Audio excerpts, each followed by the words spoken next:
Fuglen siger, au.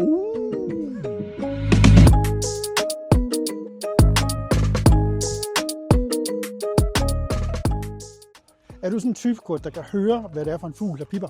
Ja, ja. Skal vi lige prøve at se, det ikke er alt for rådende det her. Jeg tror godt, vi kan gå på det. Det kan vi godt. Prøv lige at stoppe en gang. Det er det. Nu får du lige kigger den, så du kan se. Er det gæsten? Det er jo brandgæsten.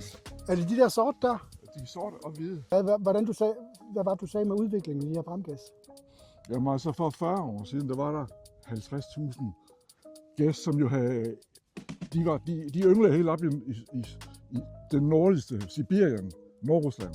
Men så kom der alle de her tiltag med, at Sovjetunionen brød sammen, og så har man så 1,6 millioner i dag. Det er jo helt vildt. Ja. Det er der noget, der vil noget. Altså, Nu kommer de. Ja, det er så grågæs. Vil du holde kikkerten igen? Den skal jeg jo nødt til. Yes. Høj, skal du lige se her, Tim? Ja. Er det en speciel plante? Ja, det er så. Ja.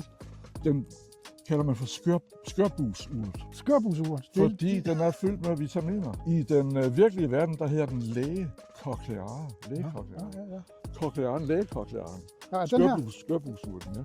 Nu skal vi lige passe på her. Altså, normalt, når man er på Sige, så kommer man jo kun på den her side, ikke? Altså på den anden side, hvor vi er lige nu. Ja, det er jo det. Men det er jo mega flot herude. Men Tim, så kan du se Vikkelsø derovre. Ja. Der kan du komme over hver anden søndag i sommerhalvåret med færgen ud fra Klintebjerg. Ja, der skal vi også ud. Så skal du da. Fuglen siger, au! Au! De kommer der, prøv at se. En ordentlig flok. Hold da op. Det ser ikke godt ud. Hvor mange er der der? 10, 25, 50, Hold da kæft. 50, 250. Der kommer mange flere oks. Så det er jo ikke løgn, hvad jeg sagde til dig. Nej, det har du ret i. En ordentlig flok. What?